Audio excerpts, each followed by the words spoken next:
Halo, Assalamualaikum warahmatullahi wabarakatuh. Jumpa lagi dengan Sende Diary. Nah, kenapa aku sekarang ini sendiri? Karena tidak berdua. Enggak ya, jadi partner aku Rahma Didi Tanjung yang cantik jelita itu sedang ada urusan. Jadi dia tidak bisa ikut konten kali ini dan mengharuskan aku untuk sendiri. Dan abang fotografer itu juga memaksa aku untuk sendiri gitu ya. Ya karena memang aku juga udah terbiasa sendiri, aku memang selalu sendiri, ya udah lah ya, tidak masalah gitu. Jadi pembahasan kita kali ini cukup simpel dan sebenarnya kurang diperhatikan oleh teman-teman dan termasuk aku juga, karena aku baru memahami hal ini itu di usia aku yang sekarang ini gitu. Tebak berapa umur aku? Nah, jadi buat teman-teman yang udah usia 20 ke atas itu pasti harus lebih jeli lagi dalam memahami hal yang akan kita bahas ini. Apakah itu? Ini dia.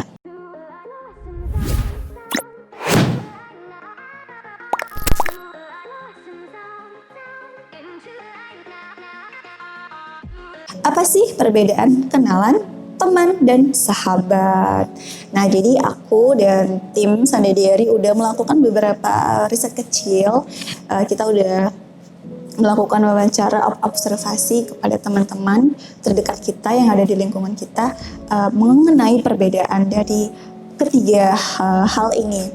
Jadi yang pertama itu adalah kenalan. Sesuai sama namanya ya, kita hanya mengenal. Kita kenal dia waktu kita pergi ke pasar, kita kenal dia waktu kita pergi ke pengajian, kita kenal dia waktu kita pergi ke kampus atau ke diskotik. Enggak ya, nggak boleh ya. Kita itu hanya cukup mengenal dia, siapa dia, mungkin namanya, atau kegiatannya. Oh, dia namanya si Fulan, kerjanya di sini. Nah, jadi cuma itu aja, tidak terlalu mendalam. Dan pembahasannya pun tidak mendalam, karena ya memang cuma itu doang gitu ya. Kita langsung lanjut ke teman dan sahabat. Nah, ini yang kita seringkali keliru dalam membedakan dua hal ini. Jadi apa sih itu teman dan apa sih itu sahabat?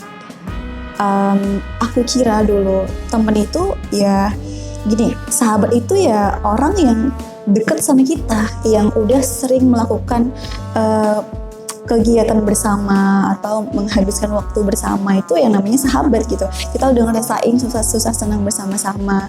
Tapi ternyata waktu aku menemukan sisi lain dari mereka, waktu mereka itu tidak sesuai sama ekspektasi aku kecewa gitu kan. Misalnya ini sahabat aku, ini padahal kamu udah aku anggap sahabat, tapi kenapa sih kamu bisa ngelakuin ini ke aku? Nah, itu tadi karena ternyata aku keliru. Ternyata orang yang aku anggap sahabat ini sebenarnya bukan sahabat aku dan belum masuk kriteria sebagai sahabat aku. Ya, itu tadi akunya yang tidak bisa memposisikan diri gitu ya. Aku setelah menempatkan harapan kepada orang yang salah, makanya aku kecewa gitu. Jadi teman itu ada banyak banget, teman sekolah, teman kuliah, teman organisasi, teman-temenan gitu ya, atau mantan teman juga ada ya. Nah, jadi itu teman itu tidak bisa dihitung oleh jari, sedangkan sahabat itu paling banyak itu di bawah 5 ya, 3, 4, atau 5. Dan kalau kamu udah punya 3 aja atau 4 aja itu udah luar biasa loh bagi aku, karena memang sahabat itu langka dan susah gitu ya.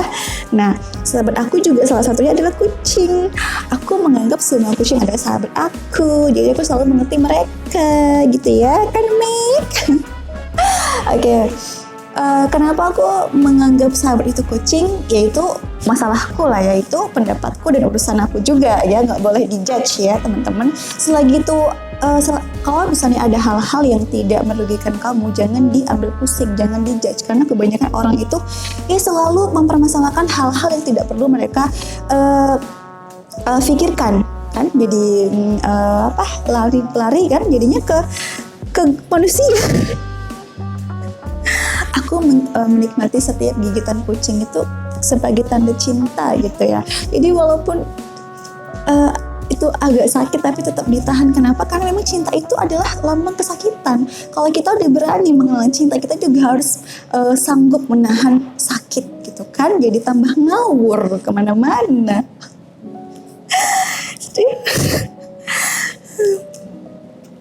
Dulu aku tuh fobia banget sama kucing. Kok jadi bahas kucing sih? Ya ampun, bisa aku jadi curhat. Oke, balik lagi ya ke pembahasan. Oke, harus fokus. Meskipun sendiri, kita nggak boleh terombang-ambing. Kita harus tegas. Meskipun kita dalam kesendirian, nggak boleh kesendirian itu dijadikan alasan ya. Ya kan aku sendiri, jadi aku kan nggak bisa gini, aku kan nggak bisa gitu, itu nggak boleh ya. Karena kamu tuh harus belajar bergantung, mandiri. Nggak boleh kamu tuh bergantung sama orang lain. Itu adalah hal yang sangat salah. Oke, jadi terus fakta lain ketika kita bersama sahabat kita ini itu beneran ya. Ya ampun Aika. Jadi waktu kamu oke, tahan ya, oke, karena aku cinta sama dia aku tahan, oke. Jadi waktu kita berada bersama di sekeliling teman kita tuh akan cenderung jaim. Aku nggak mau makan banyak, aku nggak mau ngomongnya, nggak mau ceplos-ceplos gitu, karena kita belum bisa menjadi diri kita sendiri. Masih ada image-image yang kita bangun, yang kita jaga terhadap teman-teman yang ada di depan kita itu tadi gitu ya. Oh my god, sorry kali kok demikian minta digendong ya kan, berarti ya maka tidur dia. Nah jadi balik lagi ya, saat kita bersama teman kita itu kita jaim kayak yang aku bilang tadi. Nah kalau kita sama sahabat itu lebih kayak orang gila gitu ya. Jadi bagi teman-teman mungkin yang udah kenal aku, saat aku udah bisa bertingkah gila di depan kalian, aku tuh nggak jaim, aku tuh bener-bener apa adanya aku, berarti kalian udah aku anggap sahabat. Oke, jadi selamat telah aku anggap sebagai sahabat. Tapi kalau aku tuh masih kayak, jadi kalau kita dalam pertemanan nih, kita nih mau minta tolong sama temen, itu kayak masih ada rasa segan. Nanti dia ngerasa aku bebani, nanti dia ngerasa berat. Udah deh, nggak jadi minta tolong, udah deh, nggak jadi hubungin dia gitu. Nah itu teman gitu, kamu masih ada rasa segan. Misalnya mau ngutang juga segan ya kan, mau minta temen juga segan dan lain-lainnya. Nah kalau sama sahabat, wah tanpa pikir panjang langsung kesini dong, aku butuh, aku nggak mau tahu ya dimanapun berada, langsung kesini segera meluncur gitu. Jadi beneran kamu itu bener-bener kayak ya udah aku butuh kamu mesti datang. Itu tadi, itu bukan egois ya, itu bentuk dari memang sahabat. Nah karena memang sahabat juga yang tulus langsung aja tuh datang gitu. Jadi waktu kamu punya masalah, teman kamu tuh akan berdalih ini itu, kayaknya aku gini, kayaknya aku nggak bisa, kayaknya aku masih ada urusan yang lain. Nah tapi kalau sahabat kamu tuh langsung datang, langsung ikut mencari solusi dari masalah yang kamu hadapi. Kalau teman tuh misalnya nih curhat kamu sama teman, ya dia cuma bisa bilang kayak cuman menghadiahkan kamu kata-kata mutiara. Ya udah ya, yang sabar ya, mungkin dia bukan yang terbaik, mungkin kamu ini cobaan dalam hidup kamu, jadi udah kamu yang kuat ya, bla bla bla gitu. Itu gak banget ya kayak gitu, bukan gak banget, itu temen ya, temen. Kalau sahabat langsung kasih solusi ke kamu, gitu, langsung aja. Nah terus di fakta yang lainnya itu adalah saat kamu dibohongi ya kan, dikecewakan oleh sahabat kamu, itu rasanya itu kayak sakit banget, kayak lebih sakit daripada kamu dibohongi sama pacar kamu. Beneran sakit banget, kayak meskipun itu hal yang tidak terlalu serius, tapi sahabat kamu nih bohong ke kamu, dia kamu beneran kayak ngerasa kecewanya tuh berat gitu. Nah tapi kalau sama temen, ya misalnya kamu juga dikecewain dengan hal yang sama tadi ya, misalnya kayak kamu minta temenin dia, ternyata dia bilang kalau dia itu lagi sibuk, padahal ternyata kamu ketemu sama dia di sini gitu. Nah, kalau itu teman kamu nggak bakal ngerasa kecewa. Mungkin ya marah, tapi nggak terlalu dalam gitu loh. Kayak ya udah deh, mungkin dia memang lagi mau sama temennya yang sana, aku bukan prioritas gitu tadi. Jadi kalau sama sahabat kamu tuh beneran bisa marah. Pasti kalian pernah berantem sama sahabat kalian. Terus bisa tuh diemen itu sampai berbulan atau mungkin bertahun ya kan. Aku juga pernah ngalamin yang kayak gitu loh. Aku tuh dibohongin sama sahabat aku dan aku tuh merasa kecewa gitu. Jadi aku sama dia itu dieman hampir 1 tahun gitu. Itu saking kecewanya. Nah, waktu aku dikecewain sama temen, ya udah kayak marahnya cuma sehari 2 hari, abis itu ya udah deh gitu. Namanya juga manusia, mungkin hilaf gitu ya. Nah, balik lagi nih, kita harus tahu kalau sahabat itu juga bukan manusia yang sempurna gitu ya. Dia juga ada kekurangan. Jadi waktu orang yang kamu anggap sebagai sahabat itu mengecewakan kamu atau tidak mengerti apa yang kamu rasakan, tidak mengerti apa yang kamu mau, itu bukan berarti dia itu bukan sahabat yang baik ya. Nah, dia itu juga manusia dan semua manusia itu nggak sempurna. Kamu juga kan nggak sempurna. Jadi belajarlah menerima kekurangan sahabat kamu. Mungkin dia kurang peka, jadi kamunya nih yang harus ngomong gitu. Karena orang juga tidak bisa membaca pikiran kamu kan, dia bukan paranormal. Kamu harus lebih bisa mengkomunikasikan perasaan kamu dengan cara yang juga sopan kan. Kalau kita mau dapat hal yang baik, kita juga harus memulainya, kita harus memintanya dengan cara yang baik gitu ya. Yang bener-bener temen itu ada, yang bener-bener sahabat itu ada nggak sih? Aku juga kemarin bingung dalam menentukan siapa ya sahabat aku, yang mana ya sahabat aku. Nah, terus aku ngetes aja gitu kan. Dia ini, jadi aku seleksi yang mana sih yang bener-bener sahabat aku. Nah, terus aku misalnya aku mengetes mereka dengan cara aku minta solusi dari permasalahan aku.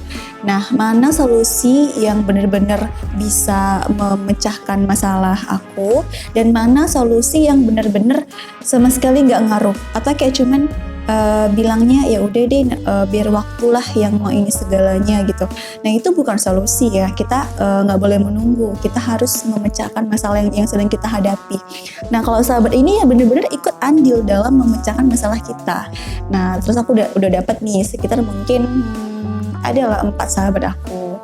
Ya, jadi kalau kamu punya berapa sahabat, udah bisa ya dipilih-pilih dari sekarang yang mana teman, yang mana sahabat. Karena memang kita harus tahu yang mana teman, yang mana sahabat supaya kita bisa memposisikan diri kita bisa tahu kepada siapa kita bisa berharap. Karena kalau kamu berharap sama teman kamu ya, dia nggak bakal memperlakukan kamu seperti kamu memperlakukan dia. Karena ya teman itu cuman cukup di lingkaran ada maksud, ada tujuan di situ yang ingin diambil. Misalnya nih, dia pintar gitu kan, misalnya kamu kuliah terus ada teman kamu yang pintar, ya udah kamu deketin dia, kamu cari tahu gimana cara belajarnya dia. Setelah kamu paham, ya udah habis itu kamu pindah haluan atau mungkin bisa juga sih berlanjut pertemanan itu tadi gitu. Jadi kayak ada maksud di situ kan.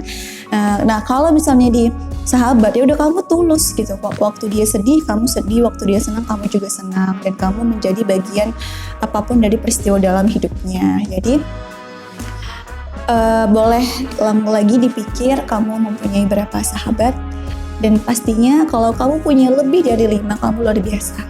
Terus itu aja dari aku yang sendiri ini. Untuk next aku gak mau sendiri ya, Dini.